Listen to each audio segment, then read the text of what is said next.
Karl August Senff was a Baltic German painter, engraver and teacher. He is best known for his etchings of famous German and Estonian military figures in service to the Imperial Russian Army. He served as professor of drawing at the University of Dorpat from its reopening in 1802 until his death in 1838, where he trained some of Estonia's most celebrated artists. Life and work. Senff was born in the village of Kreypau, Kingdom of Prussia, the son of Karl Friedrich Senff, a Protestant theologian. He had originally planned to study medicine at Halle, but by 1788 had transferred to the Leipzig Academy of Arts to study painting with the German etcher, painter and sculptor Adam Friedrich Oeser. Oeser zealously opposed mannerism in art and was a stout champion of Johann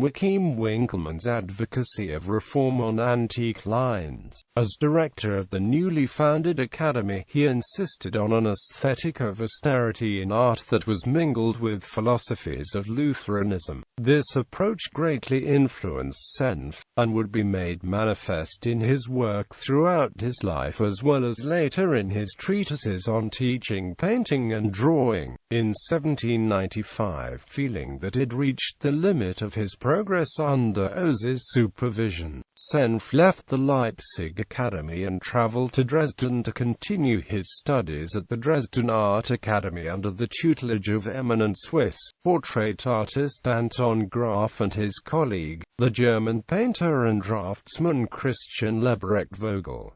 Senff had initially focused on portraiture, but received relatively few commissions. He eventually turned to engraving, seeing it as a more democratic art form. Some of his best-known subjects included Estonians in the service of the Russian government, including Count Piotr Wittgenstein. In Germany at the turn of the 19th century, the Sturm und Drang movement in literature began to shift the perception of man's relationship to the world, and, though Senff would create images of the movement's major players, his work remained quite conservative. At the outset of the movement, his canvases began to resemble the Biedermeier style, whereby, according to art historian Sergei Kuznetsov, portraits, landscapes and still lifes were painted with equal scrupulousness. Kuznetsov notes that unlike the burgeoning group of romantic artists of the period, Seff's landscapes are completely purged of feeling, and they focus on the accurate and precise representation of detail.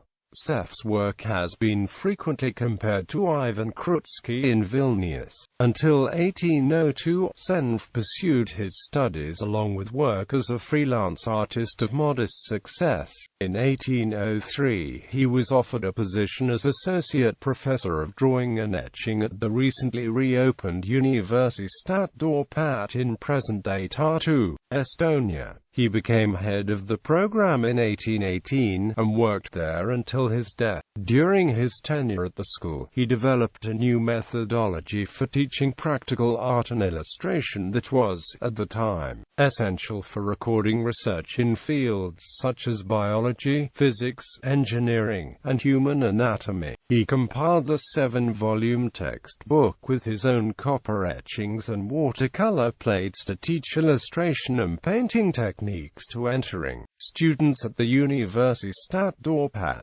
3 booklets were dedicated to drawing flowers, which Senff considered an important step for all in learning to paint. He required all his students to master the modeling of petals and leaves before moving on to landscape painting and then people. Other portions focused on the illustration of scientific publications, and many of his extant plates and etchings continue to be used as illustrations in history books today. Legacy. Several of Seff's pupils that would go on to become world-renowned artists, including August Clara, August Schuck, L.V. Maydal and August Matthias Hagen. In addition to his mentorship of young artists, Senff also served as guardian to his nephew Carl Friedrich Knorr, son of Seff's sister Sophie and the German astronomer Ernst Friedrich Knorr, following the latter's death in 1801.